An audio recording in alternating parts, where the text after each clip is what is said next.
Hello everyone, welcome to our channel Kumari kitchen. ఈరోజు సోమవారం శివయ్యకి నైవేద్యం బెల్లం పొంగలి తయారు చేస్తున్నాను. దాన్ని సింపుల్గా ఎలా తయారు చేసుకోవాలో మీకు ఇప్పుడు చూడండి. ఇది ఒక టీ గ్లాసు, మీకు కావాల్సినంత వరకు ఎంత కావాలో అంత వేసుకోండి. నేనైతే ఒక టీ గ్లాసు చిన్న గ్లాస్తో పెసరపప్పు తీసుకొని సపరేట్గా ఉడికించుకుంటున్నాను. అలాగే బియ్యం కూడా ఒక గ్లాస్, ఈ టీ గ్లాస్ నిండా సపరేట్గా బియ్యాన్ని వేసి ఉడికించుకుంటున్నాను. మనకి బియ్యం పప్పు ఉడకటం కొంచెం లేట్ అవుతుందండి, రెండింటిని ఒకేసారి చేసినట్లయితే. ఇప్పుడు అలా కాకుండా ఇప్పుడు సపరేట్గా టీ గ్లాసు బియ్యాన్ని మెత్తగా ఉడికించుకుందాము. అలాగే పెసరపప్పుని ఉడికించుకుంటాం. అలాగే ఇందులోకి కొద్దిగా పచ్చెనగపప్పు, ఒక 1/4 కిలో బెల్లం, ఒక 6 ఏలక్కాయలు, కొంచెం పచ్చకర్పూరం. అంతేనండి, చాలా బాగుంటుంది. ఇలా చేయండి, ఎంతో టేస్టీగా తినే కొద్దీ తినాలి అనిపించేంత టేస్ట్గా ఉంటుంది పొంగలి. టేస్టీగా రావాలి అంటే ఇలా నేను చేసినట్టు మీరు ట్రై చేయండి. చాలా అంటే చాలా బాగుంటుంది. ఇప్పుడు మనకి పెసరపప్పు బాగా ఉడికిపోయిందండి, చూడండి మెత్తగా ఉడికిపోయింది. ఇప్పుడు ముందుగా మనము ఇలా నానబెట్టుకున్నాం కదండి, ఈ పచ్చెనగపప్పును కూడా ఇందులో వేసుకోండి. పప్పు బాగా పూర్తిగా ఉడికిన తర్వాత పచ్చిశనగపప్పుని వేసుకోవాలి. మనకి బియ్యం చాలా మృదువుగా అయిన తర్వాత బియ్యాన్ని ఉడికించుకొని ఈ పెసరపప్పులో వేసుకోవాలి. బియ్యం పెసరపప్పు 1/4 కిలో కలుపుకున్నామండి. అలాగే స్వీట్ కోసం నేను బెల్లాన్ని కూడా 1/4 కిలో తీసుకుంటున్నాను. మీరు స్వీట్ ఎక్కువ తినేటట్టయితే మీ స్వీట్కి తగ్గట్టు స్వీట్ వేసుకోండి. మనకి పప్పు చూడండి బాగా ఉడికిపోయింది. ఇప్పుడు అన్నం కూడా బాగా ఉడికిపోయింది. చూడండి ఎంత మెత్తంగా ఉడికిందో.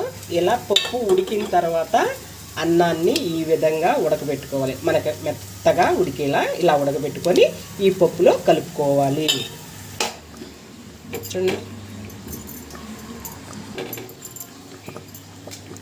కొంచెం పచ్చకర్పూరం వేసుకోండి, ఇలా పొడి చేసి వేసుకోండి. అలాగే మనం దంచి పెట్టుకున్న యాలక్కాయ పొడి కూడా వేసుకోండి. ఇప్పుడు ఈ పొంగలి ఉడికేదానికి కొంచెం ఒక 5 నిమిషాలు టైం పడుతుంది. ఈలోపు గ్యాస్ ఆన్ చేసుకొని ఒక 4 స్పూన్లు నెయ్యి వేసుకోండి. అలాగే జీడిపప్పుని వేయించుకోండి. కొద్దిగా కలర్ మారిన తర్వాత ద్రాక్ష వేసుకోండి. మనకి పొంగల్ చూడండి చాలా మెత్తగా ఉడికిపోయింది. ఇప్పుడు దంచి పెట్టుకున్న బెల్లాన్ని కూడా వేసుకోండి. బెల్లం కరిగే వరకు ఉడకనివ్వండి.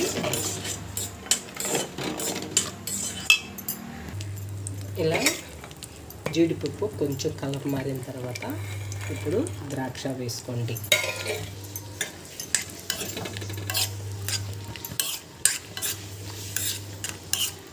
పప్పు మనకి బెల్లం పొంగలి కాబట్టి నెయ్యి కాస్త ఎక్కువగా ఉంటేనే బాగుంటుందండి. వేయించుకుంటే సరిపోతుందండి. ఇప్పుడు తీసుకొచ్చి ఈ పొంగల్లో పోసుకుందాము.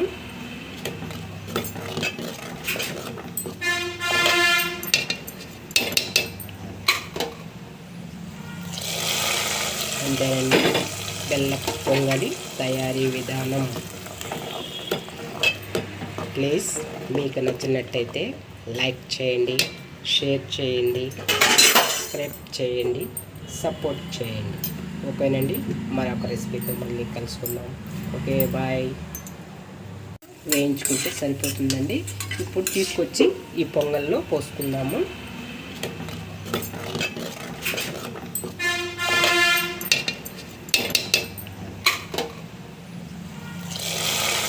అంతేనండి, బెల్లం పొంగలి తయారీ విధానం.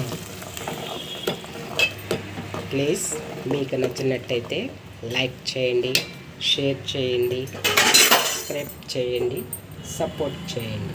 ఓకేనండి, మరొక రెసిపీతో మళ్ళీ కలుసుకుందాం. Okay, bye.